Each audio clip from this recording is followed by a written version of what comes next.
जय हिंद प्यारे दोस्तों, आपके अपने पसंदीदा channel solution with Ajay sir में बहुत बहुत स्वागत है। डीएलएड थर्ड सेमेस्टर के छात्र छात्राओं के लिए अति लघुत्तरी प्रश्नों की मैराथन की क्लास लेकर आया हूं, जो विगत वर्षों में और एग्जाम में आने वाले संभावित प्रश्न बन सकते हैं। पहला क्वेश्चन है, तालाब की एक बूंद पानी में सूक्ष्मदर्शी से देखे जाने वाले किन्हीं 4 सूक्ष्म जीवों के नाम बताइए। तालाब की एक बूंद यानी तालाब की जो एक बूंद पानी ले लीजिए, उसको सूक्ष्मदर्शी में अगर देखा जाए तो कौन से 4 जीवाणु दिखाई दे सकते हैं। कवक है यानी फंगस हो गया, प्रोटोजोआ है, अमीबा है, पैरामीशियम है। यानी कि पूछेगा, एग्जाम में पूछता है कि सूक्ष्म जीव के नाम बताइए, किन्हीं 4 सूक्ष्म जीव के नाम बताइए। कह सकते हैं कवक है, प्रोटोजोआ है, अमीबा है, पैरामीशियम है। तो आप बैक्टीरिया भी कह सकते हैं। नेक्स्ट क्वेश्चन है, सभी हरे पेड़ पौधे स्वपोषी क्यों कहलाते हैं। क्योंकि हरे पौधों सूर्य के प्रकाश की सहायता से अपना भोजन खुद यानी स्वयं बनाते हैं।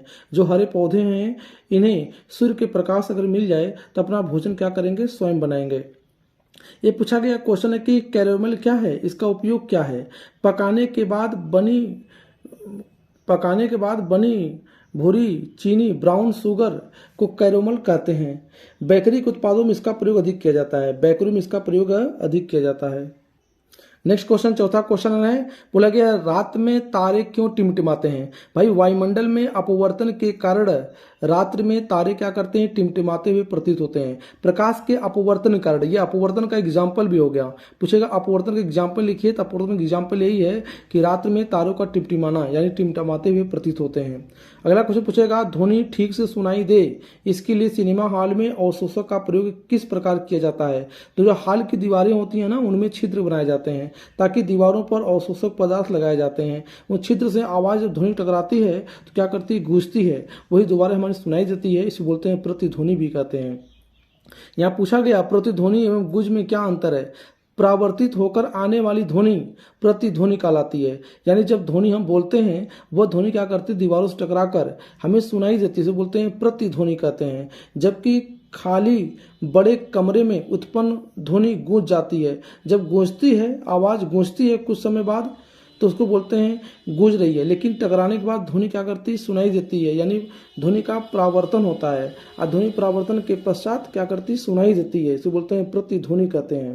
अगला क्वेश्चन बन सकता है, स्टील के उत्पादन में अग्रणी कारखाने किन किन शहरों में हैं। देखिए राउरकेला में है, ठीक, भिलाई में है, जमशेदपुर में है, दुर्गापुर में है। दुर्गापुर की जो है और जमशेदपुर है, भिलाई है, राउरकेला है। जल शक्ति से विद्युत बनाने के लिए हाइड्रोलिक पावर स्टेशन कहाँ बनाया गया है। ये पावर स्टेशन जो है रिहंद में बनाया गया है। ये पावर स्टेशन रिहंद में बनाया गया है। नेक्स्ट क्वेश्चन है, कोयले से विद्युत बनाने के लिए नेशनल थर्मल पावर कारपोरेशन के स्टेशन कहाँ स्थापित किए गए हैं। अनपरा में किए गए हैं। अनपरा बहुत फेमस है बिजली उत्पादन के लिए। पनकी हो गया, ओबरा हो गया। ओबरा और अनपरा बहुत ही फेमस हैं, जो कोयले से विद्युत बनाने के लिए नेशनल थर्मल पावर कारपोरेशन के पावर स्टेशन के स्थापित किए गए हैं। नाभिकीय ऊर्जा से विद्युत ऊर्जा उत्पादन के लिए एटॉमिक पावर स्टेशन कहाँ स्थापित किए गए, नरोरा में। यानी नरोरा जो विद्युत संयंत्र केंद्र है, विद्युत उत्पादन का जो केंद्र ऊर्जा का माना गया, कौन सा, नरोरा है, ठीक, उत्तर प्रदेश में। और ये राणा सागर भी है, कलपक्कम भी है और ट्राम्बे भी है, ठीक। सबसे फेमस कौन है, नरोरा है। नरोरा विद्युत संयंत्र केंद्र है। हरित क्रांति किसे कहते हैं। भाई आधुनिक कृषि उपकरणों यानी उन्नतशील बीजों में उर्वरक एवं पर्याप्त सिंचाई साधनों द्वारा कृषि उपज में आशातीत वृद्धि हो, हरित क्रांति कहते हैं। यानी कि आधुनिक कृषि में उपकरण में जो उन्नतशील बीज हों, यानी अच्छे क्वालिटी जो बीज हों, उनको उर्वरक हो और सिंचाई मिले अच्छी तरह से, उनकी कृषि का उपज मिल जाए, तो उन्हें क्या होगा, हरित क्रांति में उपज यानी हरित क्रांति आगे बढ़ जाएगी, ठीक। अब देखिए कुक्कुट पालन के विषय में आप क्या समझते हैं। कुक्कुट पालन का तात्पर्य है मुर्गी पालन। यानी कुक्कुट पालन मतलब क्या होता है, मुर्गी पालन करना, संतुलित आहार, सामयिक टीकाकरण कराना, अच्छी प्रजाति की मुर्गी से यह कार्य किया जाता है। यानी कुक्कुट पालन का मतलब हो गया कि आप मुर्गी का पालन करना, उन्हें संतुलित आहार देना और सामयिक टीकाकरण करना, समय समय टीकाकरण करा देना, अच्छी प्रजाति को मुर्गी रखना, यही क्या कुक्कुट पालन का कार्य है। नेक्स्ट क्वेश्चन है, मुर्गी की 2 प्रजातियों के नाम बताइए। जो अच्छी प्रजातियों की श्रेणी में कौन आता है। 2 प्रजातियां होती हैं, एक होता है ब्रायलर, एक होता है व्हाइट हॉर्न होता है, ठीक है ना, दो प्रजातियां होता है, ब्रायलर होते हैं, क्राइलर बोलते हैं। रेशम उत्पादन की संक्षिप्त टिप्पणी बताइए। रेशम उत्पादन के लिए रेशम का उत्पादन रेशम कीट के शहतूत वृक्षों की पत्तियों के द्वारा किया जाता है। इसकी वैज्ञानिक विधि से पालन किया जाता है। रेशम कीट पालन को सेरीकल्चर कहा जाता है। और सबसे एग्जाम में इंपॉर्टेंट ये क्वेश्चन है, जो रेशम कीट का पालन करते हैं उसे क्या बोलते हैं? सेरीकल्चर। ये क्वेश्चन उत्तीर्ण बन सकता है। सेरीकल्चर के लिए रेशम कीट पालन का कहलाता है सेरीकल्चर। ठीक, आज जैसे अंगूर का बोल दिया, ठीक, अभी बोलिए केचुआ पालन बोल दिया, जैसे पूछ सकता है कि इसके पालन को क्या बोलते हैं। जैसे केचुआ हो गया वर्मी कल्चर हो गया, वर्टिकल्चर यानी अंगूर का उत्पादन, और वर्मी कल्चर पूछेगा तो केचुए का उत्पादन। वह निश्चित ताप जिस पर कोई द्रव उबलता है, वह निश्चित कोई ताप हो जिस पर द्रव उबलने लगे और गैसीय अवस्था में फॉर्मेट हो जाए, गैसीय अवस्था में परिवर्तित हो जाए, तो उस दिए गए द्रव का क्वथनांक कितना होना चाहिए? तो जल का क्वथनांक उस समय जो होगा 100 सेंटीग्रेड यानी 100 डिग्री सेल्सियस होता है। क्वेश्चन है ऊष्मा का सुचालक किसे कहते हैं? भाई देखिए, जिन पदार्थों में ऊष्मा का संचरण सरलता से हो जाए, जिसमें करंट फ्लो हो सके, उसे विद्युत का सुचालक बोलेंगे। जैसे तांबा हो गया, एल्युमिनियम हो गया, ठीक, लोहा हो गया, इसमें ऊष्मा का विद्युत सबसे अच्छा जो ऊष्मा का सुचालक जो है, सबसे अच्छा ऊष्मा का सुचालक माना गया है विद्युत का, वो कौन सा है? चांदी है। चांदी मतलब Ag पहले स्थान पर है। दूसरे स्थान पर कौन है? कापर है। तीसरे स्थान पर एल्युमिनियम है और चौथे स्थान पर कौन है? इस्पात है। इस्पात यानी कि बोल सकते हैं स्टील है। ये स्टील है, ये स्टील है। अब देखिए, पहले स्थान पर कौन है? चांदी है। दूसरे स्थान पर कौन? तांबा है। तीसरे स्थान पर एल्युमिनियम है। चौथे स्थान पर इस्पात है। तो ऊष्मा का सबसे अच्छा चालक कौन होता है? पूछेगा चांदी। चांदी जो ऊष्मा का सबसे अच्छा चालक है।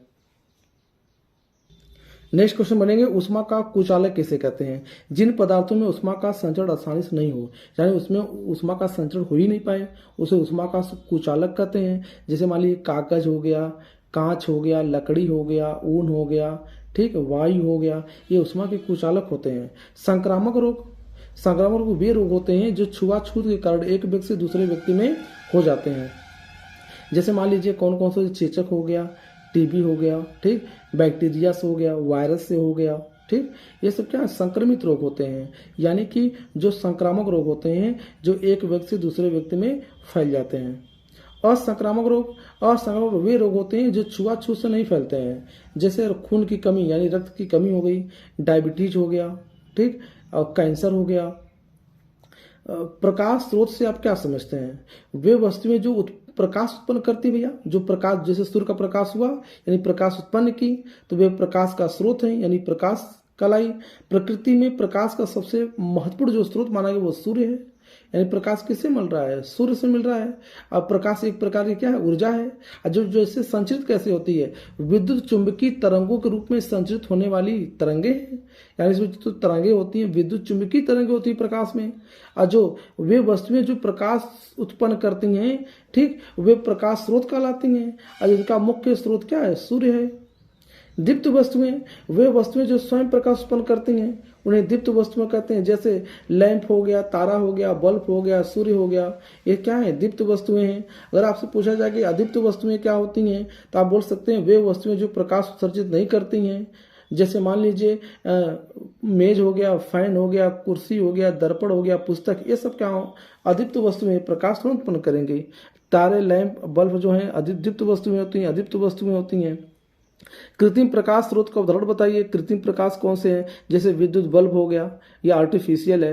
पेट्रोमैक्स हो गया, लालटेन हो गया, लैंप हो गया, ठीक, ट्यूबलाइट हो गया, ये सब क्या है? कृत्रिम प्रकाश स्रोत का उदाहरण है। शिक्षा के क्षेत्र में विज्ञान से संबंधित कार्यक्रम एवं दर्शन टीवी पर आना किस प्रकार की देन है? यानी जो टीवी प्रोग्राम आते हैं ये किसकी देन है? शिक्षा के क्षेत्र में विज्ञान से संबंधित कार्यक्रम विज्ञान दर्शन टीवी पर आना किस संस्थान का क्षेत्र है? तो NCERT की देन है। सजीवों तथा निर्जीवों के बीच की संयोजक कड़ी कौन? विषाणु यानी वायरस है। कौन है? वायरस, इसको कहते हैं विषाणु। सजीवों तथा बड़ी इंपॉर्टेंट क्वेश्चन है, सजीवों तथा निर्जीवों के बीच की जो संयोजक कड़ी मानी गई वो कौन सी? विषाणु यानी कि वायरस है। ठीक, अगला क्वेश्चन बन सकता है, सबसे बेहतरीन क्वेश्चन है, ये भी इंपॉर्टेंट क्वेश्चन है कि विषाणुओं द्वारा होने वाले रोग के नाम बताइए। तो विषाणु द्वारा कौन होगा? जैसे पोलियो हो गया, चेचक हो गया, कैंसर हो गया, गलसूगा हो गया, खसरा हो गया। ठीक, आप कह सकते हैं जैसे विषाणु यानी वायरस द्वारा होने वाले रोग जो हैं। ठीक, पोलियो है, चेचक है, कैंसर, पोलियो हो गया, चेचक हो गया, कैंसर हो गया, आप कह सकते हैं कोविड हो गया। ठीक ना, तो ऐसे बहुत सारे रोग हैं जो विषाणुओं के द्वारा होते हैं। उस जीवाणु का नाम लिखिए, बोला उस जीवाणु का नाम बताइए हमें कि जो गंगा जल में पाया जाता है, और इन्हीं के कारण गंगा जल क्या होता है, पवित्र होता है। सबसे बेहतरीन क्वेश्चन है, बहुत ही जबरदस्त क्वेश्चन है।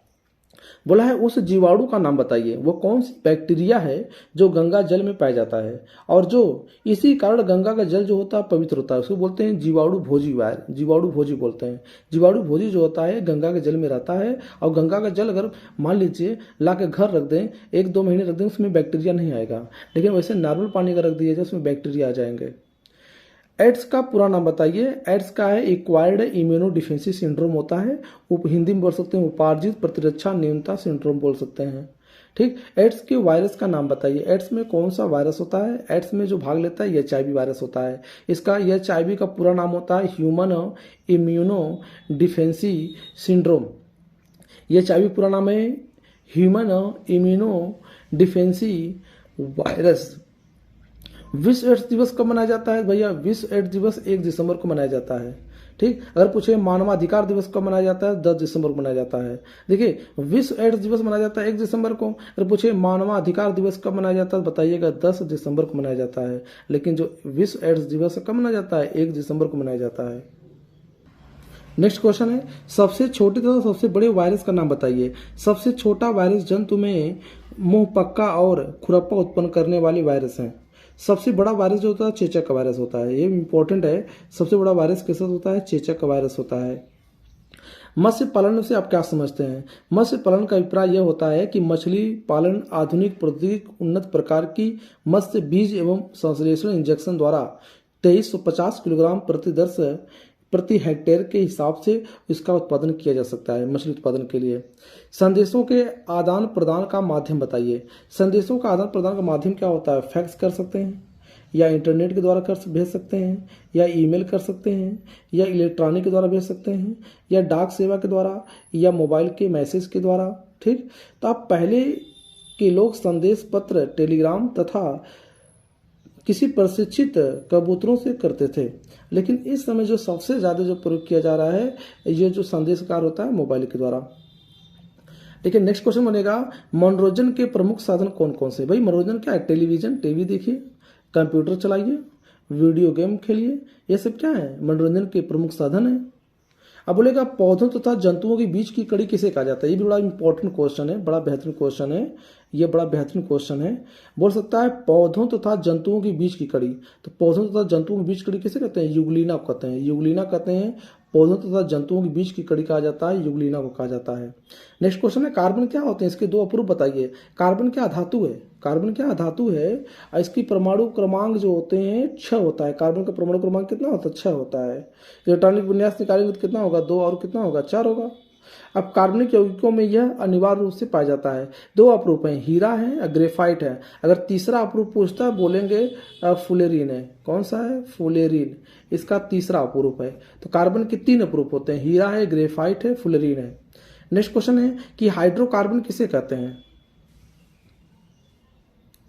तो कार्बन के 3 अप्रूफ हैं, हीरा है, ग्रेफाइट है, फुलरीन है। हाइड्रोकार्बन किसे कहते हैं? भाई जब कार्बन तथा हाइड्रोजन से बने यौगिक को हाइड्रोकार्बनिक यौगिक कहते हैं, जिसमें कार्बन हो और कौन हो? हाइड्रोजन हो, ये दोनों बॉन्ड द्वारा जुड़ेंगे को लेंगे हाइड्रोकार्बनिक यौगिक कहते हैं। ये कितने प्रकार के होते हैं? तो 2 प्रकार के होते हैं, एक होता है संतृप्त हाइड्रोकार्बन, एक होता है असंतृप्त हाइड्रोकार्बन। संतृप्त हाइड्रोकार्बन किसे कहते हैं? जिसमें सिंगल बॉन्ड लगा हो, मतलब कि जब 2 कार्बन एक दूसरे से सिंगल बॉन्ड द्वारा यानी सिंगल बॉन्ड द्वारा जुड़े हों उसे संतृप्त हाइड्रोकार्बन, और जब डबल या ट्रिपल बॉन्ड द्वारा जुड़े जाएंगे 2 कार्बन के मध्य तो बोलेंगे असंतृप्त हाइड्रोकार्बन।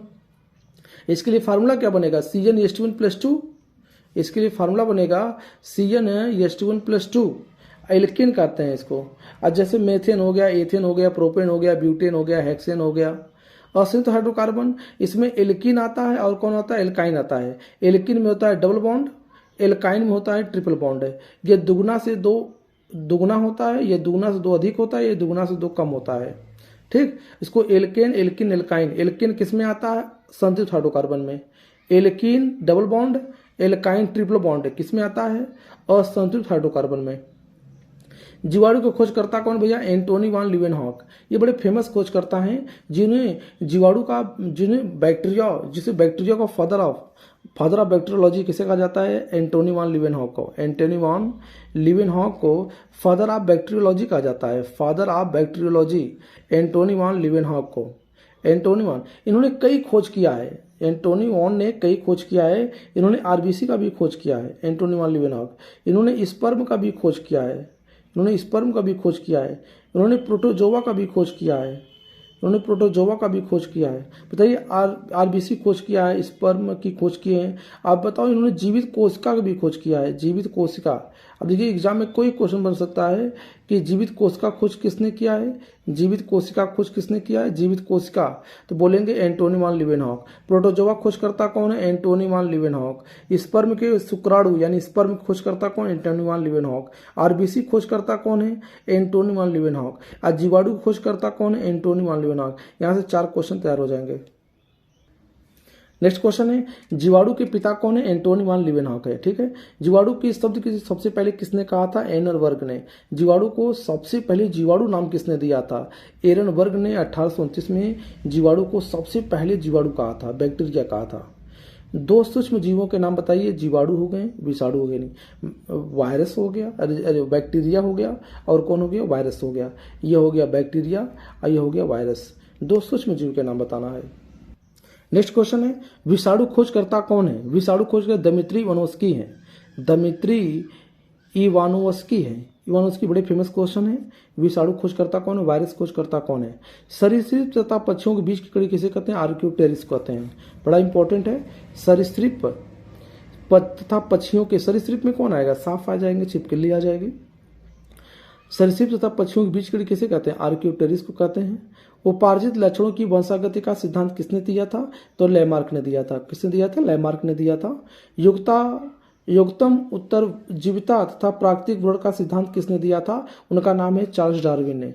ये चार्ल्स डार्विन ने दिया था। प्राकृतिक भ्रूण का सिद्धांत दिया था, इनकी पुस्तक थी, उसी में चार्ल्स डार्विन ने दिया था। मानव तथा आदि मानव के बीच की संयोजक कड़ी किसे माना जाता है? तो आप बोलिएगा एप मानव होते हैं। ठीक, मानव तथा मानव के बीच कड़ी एप मानव कहते हैं।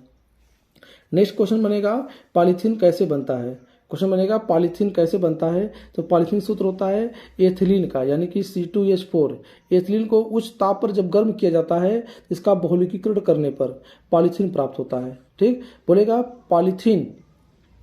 पॉलीथीन का बहुलकीकरण करेंगे। एथिलीन जो होता है उच्च ताप पर इसको क्या करेंगे? उच्च दाब पर बहुलकीकरण कराने पर पॉलीथीन बनता है।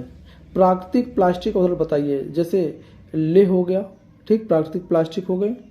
अब बताइएगा, लाह भी बोलते हैं। प्लास्टिक कितने प्रकार का होता है? प्लास्टिक 2 प्रकार का होता है। एक होता है थर्मोप्लास्टिक, होता है थर्मोसेटिंग प्लास्टिक। प्लास्टिक 2 प्रकार का होता है, थर्मोसेटिंग प्लास्टिक, एक होता है थर्मोप्लास्टिक। Thermosetting plastic. थर्मोप्लास्टिक में कौन आएगा? जैसे नायलॉन हो गया, नायलॉन कपड़े बनते हैं। पॉलीवाइनिल हो गया, PVC बोलते हैं। PVC पूछे, एग्जाम पूछेगा PVC, पॉलीविनाइल क्लोराइड। टेफ्लॉन में जो होता है बर्तन होता है ना, जो नॉन स्टिक बर्तन होते हैं, उस पर टेफ्लॉन का लेप करते हैं, बर्तन चिपकते नहीं हैं। पॉलीथीन, तो पॉलीथीन हो गया, टेफ्लॉन हो गया, PVC हो गया, नायलॉन हो गया। ये थर्मोप्लास्टिक है। और थर्मोसेटिंग प्लास्टिक में 2 लिखिएगा, बेकेलाइट हो गया और मेलामाइन हो गया। बेकेलाइट हो गया, मेलामाइन हो गया। ये थर्मोसेटिंग प्लास्टिक है। ठीक, अब देखिए बेकेलाइट के बारे में आप क्या समझते हैं? बेकेलाइट जो प्लास्टिक है उसके बारे में आप क्या समझते हैं? इसका बेकेलाइट इस प्रकार का थर्मोसेटिंग प्लास्टिक है। यहाँ भी बताएं थर्मोसेटिंग प्लास्टिक है। यह फिनॉल फॉर्मेल्डिहाइड सोडियम हाइड्रोक्साइड की उपस्थिति में गर्म करके बनाया जाता है। थर्मोसेटिंग प्लास्टिक बेकेलाइट है। यह कैसे बनाया जाता है? फिनॉल हो, फॉर्मेल्डिहाइड हो और सोडियम हाइड्रोक्साइड की उपस्थिति में गर्म करके बनाया जाता है बेकेलाइट। नेक्स्ट क्वेश्चन है कि आधुनिक ईंधन कौन कौन है? नाम बताइए। जैसे भैया डीजल हो गया, पेट्रोल हो गया, खाना पकाने के लिए हम LPG का प्रयोग करते हैं। ठीक, लिक्विड पेट्रोलियम गैस है, LPG का प्रयोग करते हैं। अगर पूछेगा एग्जाम में कि LPG में कौन सी गैस भरी जाती है, जो सिलेंडर होता है एलपीजी का, तो आप बोलिएगा प्रोपेन और ब्यूटेन गैस का मिश्रण होता है। प्रोपेन और कौन सा, ब्यूटेन गैस। प्रोपेन और ब्यूटेन गैस होता है किसमें, एलपीजी में होता है। किन्हीं 3 मिसाइल के नाम बताइए। आप त्रिशूल बता दीजिए, पृथ्वी बता दीजिए, अग्नि बता दीजिए। 3 मिसाइल के नाम हो गए। स्वस्थ मनुष्य के शरीर का तापमान कितना होता है भैया, 37 फ़ारेनहाइट, 58.6 फ़ारेनहाइट यानी 37 सेंटीग्रेड। जब इससे टेम्परेचर ऊपर पहुंचता है ना, व्यक्ति को फीवर आता है, यानी शरीर का बुखार आने लगता है, फीवर आ जाता है। तो मनुष्य का शरीर का जो ताप होना चाहिए 37 डिग्री सेल्सियस या 98.6 फ़ारेनहाइट होता है। अब पूछेगा गलनांक किसे कहते हैं, वह निश्चित ताप जिस पर कोई ठोस वस्तु गर्म करने पर द्रव में बदल जाती है, ठीक, उसे गलनांक कहते हैं। जैसे बर्फ का गलनांक कितना होता है, 0 सेंटीग्रेड होता है, 0 सेंटीग्रेड बर्फ का गलनांक। नेक्स्ट क्वेश्चन है, उस जीवाणु का नाम बताइए जो दलहनी फसलों की जड़ों में पाया जाता है। इसका आपने बताया था राइजोबियम नामक जड़ू है। इसको महामैराथन क्लास में बताया था कि जो हमारी दलहनी फसलें होती हैं, जो अरहर की खेती करते हैं, उसमें बैक्टीरिया पाया जाता है जिसका नाम है राइजोबियम, ठीक, राइजोबियम। उस जीवाणु का नाम क्या है, राइजोबियम है। इसको बोलते हैं लेग्यूमिनस परिवार, यानी कि दलहनी फसलों में होता है। इंटरफेरेंस क्या होते हैं, वायरस से संक्रमित कोशिका द्वारा स्रावित होने वाला प्रोटीन इंटरफेरेंस कहलाता है, इंटरफेरेंस कहलाता है। नाइट्रोजन का स्थिरीकरण करने के लिए उस जीवाणु का नाम बताइए। इसका नाम है राइजोबियम। जो नाइट्रोजन को स्थिर रखता है यानी बनाए रखता है, उसका नाम कौन सा है, राइजोबियम, जो दलहनी फसलों में की जड़ों की गांठों में पाया जाता है। समजात अंग किसे कहते हैं, वे अंग जो उत्पत्ति में समान हो लेकिन उनके कार्य क्या हो, अलग अलग हो, वे समजात अंग कहलाते हैं। जैसे चमगादड़ के पंख, घोड़े की अगली टांग, मनुष्य का हाथ, ठीक। देखिए नेक्स्ट क्वेश्चन बोले जाएगा एग्जाम में कि समरूप अंग किसे कहते हैं, वे अंग जो अलग अलग होते हैं, जो भिन्न भिन्न होते हैं लेकिन परंतु उनके दृष्टिकोण से देखा जाए समान कार्य होते हैं, समरूप अंग कहलाते हैं। जैसे तितली के पंख हो गए, पक्षियों के पंख हो गए। मनुष्य में 3 अवशोषी अंग के नाम बताइए। जैसे कड़प पल्लों की पेशियां हो गई, निमेष पटल हो गया, वर्मी अपेंडिक्स हो गया। यह मनुष्य के 3 अवशेषी अंग है जिनका शरीर में कोई योगदान नहीं है। जैसे वर्मी अपेंडिक्स, इसका कोई योगदान नहीं है। जैसे विषाणु, वायरस से कौन सा आनुवंशिक पदार्थ पाया जाता है, यानी कि विषाणु पूछेगा जो हमारे वायरस होते हैं उसमें कौन सा आनुवंशिक पदार्थ पाया जाता है, तो डीएनए है। डीएनए के आनुवंशिक पदार्थ भी है, ठीक, डीएनए या बोल सकते हैं आरएनए, ठीक। तो उसमें वायरस में जो एड्स हो जाता है उसमें आरएनए वायरस होता है। एचआईवी वायरस ही क्या, एचआईवी वायरस जो किस प्रकार का वायरस है, आरएनए वायरस है, और डीएनए के आनुवंशिक पदार्थ है। एरोमेटिक हाइड्रोकार्बन किसे कहते हैं, उदाहरण से बताइए भैया। वे हाइड्रोकार्बन जो बेंजीन के सरल सूत्र से संबंधित हों, यानी वे हाइड्रोकार्बन जो बेंजीन के सरल सूत्र से जुड़े हों उसे एरोमेटिक हाइड्रोकार्बन जिसे कहते हैं बेंजीन। अगर बेंजीन की हम सर्किल बना दें, अगर बेंजीन की सर्किल इस तरह बना दें, बेंजीन की सर्किल इस तरह बन गई, इसको बोलेंगे बेंजीन है। एक बेंजीन किस प्रकार का यौगिक है, तो बोलेंगे एरोमेटिक हाइड्रोकार्बन है। देखिए एल्केन क्या है, एल्केन। अब पूछा जाएगा एल्केन, एल्किन, एल्काइन के बारे में बताइए। तो जब कार्बन परमाणु एकल सिंगल बॉन्ड द्वारा जुड़ा रहेगा तो बोलेंगे एल्केन है, और डबल बॉन्ड द्वारा 2 कार्बन जुड़े रहेंगे तो बोलेंगे एल्किन है। और जब ये 3 कार्बन परमाणु यानी कि ट्रिपल बॉन्ड द्वारा जुड़े रहेंगे, यानी जब 2 कार्बन के बीच में, 1 कार्बन 2 कार्बन बीच में ट्रिपल बॉन्ड हो, उसे बोलेंगे एल्काइन बोलेंगे। नेक्स्ट क्वेश्चन है कि मेथेन, एथेन, एथिलीन में एसिड का सूत्र बताइए। मेथेन सूत्र क्या, CH4 होता है, एथेन का C2H6 होगा, एथिलीन का C2H4 होगा, एसिटिलीन का C2H2 होगा। ये एल्किन ग्रुप का है, ये भी एल्किन ग्रुप का है, ये एल्किन ग्रुप का है, ये एल्काइन ग्रुप का है। नेक्स्ट है एनेलिडा तथा आर्थ्रोपोडा के बीच की कड़ी किसे कहते हैं, पेरिपेट्स को बोलते हैं। प्रडाव पर्व किसे कहते हैं, यह पेड़ाव स्तंभ का छोटा सा रूप होता है। इसमें मुख्य तना पाया जाता है और इस पत्तियां बहुत छोटी और सल्की होती हैं, जैसे शतावरी और एस्पेरेगस। नेक्स्ट है जली पौधों की पत्तियां की विशेषता बताइए। जली पौधों की जो पत्तियां होती हैं, जल कुंभी की पत्तियां ऊपरी सतह पर मोमी पदार्थ की परत होती है, मोम की तरफ परत होती है उसमें है। और जली पौधों की पत्तियां कटी फटी होती हैं और सिंघाड़े में पर्णवृंत फूला हुआ होता है। जली पौधों की जड़ें कैसे होती हैं, जली पौधों की जो जड़ें होती हैं बहुत कम विकसित होती हैं, बहुत कम मात्रा में विकसित होती हैं। ये जड़ें रेशेदार होती हैं, इनकी हैं, मूल रूप से अनुपस्थित या कम विकसित होती हैं। नेक्स्ट क्वेश्चन है, मछलियों में श्वसन के लिए कौन सा अंग पाया जाता है? मछलियों के लिए गलफड़ा होता है, जो श्वसन अंग है गलफड़ा है मछलियों के लिए। ठीक। अब मरुस्थलीय मृदुवित पौधों में जड़ों की विशेषताएं बताइए। तो मरुस्थलीय पौधों जो जड़ें होती है अधिक विकसित होती हैं। इसमें अल्फा अल्फा नाम का पौधों की जड़ों की 130 फीट गहरी होती है। ठीक। इसमें बोला जाएगा कौन सा जो विकसित होता है, जो जड़ें पाई जाती हैं, अल्फा अल्फा नाम की पौधों की जड़ें होती हैं जो 130 फीट गहरी होती हैं। कभी कभी जड़ें मांसल होकर ये जल संचय भी करती हैं, जैसे एरोस्पेगस है। बेकलाइट किसका उपयोग करते हैं? बेकलाइट भाई क्या है? थर्मोसेटिंग प्लास्टिक है। बेकलाइट का प्रयोग कहाँ करते हैं? रेडियो में हो गया, टेलीविजन में हो गया। ठीक। अब बाल्टी में हो गया, बनाने में प्रयोग किया जाता है, बेकलाइट का प्रयोग किया जाता है। ठीक।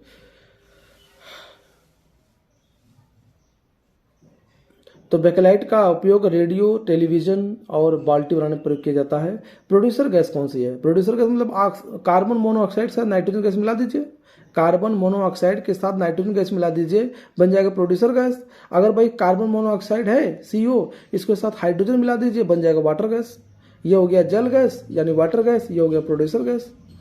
हीरा का दो उपयोग बताइए। हीरा का प्रयोग कहाँ करता है? कांच को काटने में किया जाता है। अगर कांच को निशान लगाना है तभी हीरा का प्रयोग करेंगे। आभूषण के निर्माण में भी हीरा का प्रयोग करते हैं। हीरा सबसे कठोर होता है। ठीक। हीरा सबसे कठोर होता है। बोला है मरुभूत पौधों में जैसे नागफनी की पत्तियां कैसे परिवर्तित हो जाती हैं? कांटों में परिवर्तित हो जाती हैं। जो नागफनी होती हैं, जो पत्तियां, उसमें कांटे होती हैं। जीवाणुओं के द्वारा होने वाले रोग के नाम बताइए। जो जीवाणु द्वारा कौन होगा? टीबी होगा, ट्यूबरकुलोसिस बोलते हैं, यक्ष्मा भी बोलते हैं, तपेदी भी बोलते हैं टीबी को। टाइफाइड हो जाता है। फिर लेप्रोसिस हो गया, कालरा हो गया। नींबू का सिट्रस कैंकर रोग कौन सा उत्पन्न करता है? जीवाणु यानी जैंथोमोनास सिट्री कहलाता है। दूध को दही में बदलने वाला जीवाणु कौन सा है? इसको बोलते हैं लैक्टोबैसिलस जीवाणु, जो दूध को दही बदल देता है। ठीक। इसी वजह से क्या करता है? दूध दही में कन्वर्ट हो जाता है। और दूध में कौन सा अम्ल पाया जाता है? Lactic acid. जब दूध खट्टा हो जाता है तो उसमें लैक्टिक एसिड आ जाता है। और दूध में दही से जमना कौन सा परिवर्तन है? दूध से दही बन जाना रासायनिक परिवर्तन है।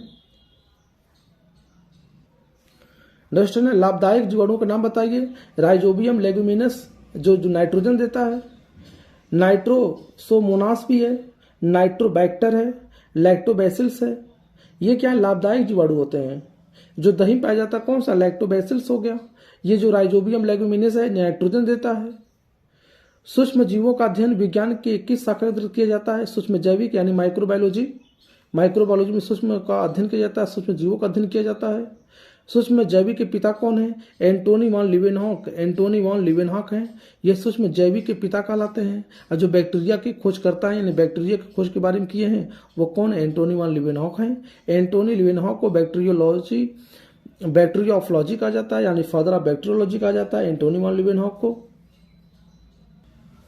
नेक्स्ट क्वेश्चन है विषाणुओं द्वारा होने वाली बीमारी की कौन कौन सी हैं? जैसे पोलियो हो गया, एड्स हो गया, डेंगू हो गया, इन्फ्लुएंजा हो गया, चेचक हो गया, छोटी माता हो गई, गलसूगा हो गया, खसरा हो गया, ट्रेकोमा आंख से संबंधित बीमारी है, पीलिया जिसको बोलते हैं हेपेटाइटिस। ये सब जो रोग होता है वायरस के द्वारा होने वाले रोग हैं। सबसे ज्यादा बोलते हैं पोलियो। ठीक। 2 बोझ जिंदगी की पोलियो, एड्स HIV वायरस हो जाता है, डेंगू ज्वर में। ठीक। प्लेटलेट्स कम होने लगता है। इन्फ्लुएंजा वायरस भी है सर्दी जुकाम के द्वारा। चेचक, छोटी माता, गले में सूजन, गलसूगा रोग, खसरा रोग, आंख से संबंधित ट्रेकोमा रोग। ठीक। पीलिया यानी बोलते हैं जॉइंटिस रोग हो गया है। ये सब विषाणुओं द्वारा होने वाले रोग हैं। सरल लोला का फार्मूला क्या होगा भाई? T = 2π√L/G। T क्या आवर्तकाल है, L क्या धागे की लंबाई है, G उसका गुरुत्वीय त्वरण है। चंद्रमा पर गुरुत्वीय त्वरण G का मान पृथ्वी के गुरुत्वीय त्वरण के G के मान में कितना गुना होता है? जो चंद्रमा का मान होता है, चंद्रमा पर जो होता है पृथ्वी के त्वरण का 1/6 होता है। यानी बोल सकते हैं चंद्रमा गुरुत्वीय त्वरण G का मान पृथ्वी के G के मान से कितना गुना होता है? तो 1/6 गुना होता है। ठीक। 1/6 होता है। यदि कोई लड़की झूला झूलते झूलते खड़ी हो जाए, उसका गुरुत्व केंद्र उसके प्रभावी लंबाई पे आवर्तकाल पर क्या प्रभाव पड़ेगा? भाई देखिए उसका गुरुत्व केंद्र बढ़ेगा, जब वो खड़ी हुई गुरुत्व केंद्र उसका बढ़ जाएगा। जब उसका गुरुत्व केंद्र बढ़ेगा तो वह ऊपर उड़ जाएगी, तो उसकी प्रभावी लंबाई क्या करेगी? घट जाएगी। उसकी प्रभावी लंबाई घट जाएगी। जब इसकी लंबाई घट जाएगी तो उसका आवर्तकाल भी घट जाएगा, क्योंकि जो प्रभावी लंबाई होती है आवर्तकाल के समानुपाती होती है। आवर्तकाल के समानुपाती होती है, लेकिन इसकी जो गुरुत्वीय जी होता है, इसके क्या होता है, इसके जो गुरुत्वीय होता है इसके व्युत्क्रमणुपाती होता है, व्युत्क्रमणुपाती होता है, उल्टा होता है। अगर उसकी गुरुत्व केंद्र बढ़ेगा, इसकी लंबाई घट जाएगी, उसका आवर्तकाल भी क्या करेगा, घट जाएगा। चलिए नेक्स्ट क्वेश्चन है, बोला गया तरंगे कितने प्रकार की होती हैं, यांत्रिक तरंगे कितने प्रकार की होती हैं। यांत्रिक तरंगे दो प्रकार की होती हैं, अनुदैर्ध्य तरंगे, अनुप्रस्थ तरंगे। दो तरंगे होती हैं, ये चलने की दिशा के लंबवत कंपन करती हैं, ये चलने की दिशा जो माध्यम के कण होते हैं चलने की दिशा के समानांतर कंपन करते हैं। इसमें अनुप्रस्थ तथा इसमें जो होता श्रृंग तथा गर्त बनते हैं, इसमें संपीड़न और विरलन बनते हैं। अनुदैर्ध्य तरंग किसे कहते हैं, जब तरंग गति की दिशा माध्यम के कणों के कंपन में करने की दिशा के अनुदिश यानी कि समानांतर कंपन करती है, तो ऐसी तरंगों को अनुदैर्ध्य तरंग कहते हैं। जब तरंग गति की दिशा माध्यम के कणों के कंपन करने की दिशा के अनुदिश यानी कि समांतर कंपन करती हैं, उसे अनुदैर्ध्य तरंग कहते हैं। जैसे ध्वनि किस प्रकार की तरंगे हैं, बहुत इंपॉर्टेंट है, अनुदैर्ध्य तरंगे हैं। अनुप्रस्थ तरंगे कैसे कहते हैं, जब तरंग की गति दिशा के माध्यम के कणों के कंपन की दिशा के लंबवत कंपन करते हैं, तो उसे प्रकार को अनुप्रस्थ तरंग कहते हैं। ध्वनि किस प्रकार तरंगे हैं भाई, अनुदैर्ध्य तरंग है। श्रव्य तरंगे किसे कहते हैं, श्रव्य तरंगे किसे कहते हैं, तो 20 हर्ट्ज से 20,000 हर्ट्ज की तरंगों को श्रव्य तरंग कहते हैं। पराश्रव्य तरंग कैसे कहते हैं, 20 हर्ट्ज से अधिक 20,000 हर्ट्ज से अधिक तरंगों की आवृत्ति को पराश्रव्य तरंग कहते हैं। यह अनुप्रस्थ तरंग, अनुदैर्ध्य तरंग, पराश्रव्य तरंग, इसके बारे में महामैराथन क्लास की साइंस में पूरा डिटेल बताया गया है, वहां से आप पढ़ सकते हैं। जीवों के विलुप्तीकरण का कारण बताइए। जीवों के विलुप्तीकरण का प्रमुख कारण है जलवायु परिवर्तन। मेन क्वेश्चन क्या, जलवायु परिवर्तन है। वही जीव पृथ्वी पर जीवित रहते हैं जो अपने आप को जलवायु के अनुरूप ढाल लेते हैं, यानी संतुलित बना लेते हैं। क्लाइमेट जब चेंज होता है उनका है तो अपने उसी में ढाल लेते हैं, वही रह पाए हैं। जो नहीं ढाल पाए विलुप्त हो गए। जैसे मान लीजिए जीवों में गिद्ध हो गया, सर्पगंधा आदि जीव ऐसे हैं जो विलुप्त हो गए हैं, बहुत कम देखने को मिलते हैं। फिर बोल जाता है कुक्कुट पालन क्या होता है, किससे संबंधित, भैया मुर्गी पालन से कुक्कुट पालन है। कुक्कुट पालन किससे, मुर्गी पालन होता है। हरित क्रांति के जनक कौन है, नॉर्मन बोरलांग है, जो नॉर्मन बोरलांग को हरित क्रांति के जनक कहा जाता है।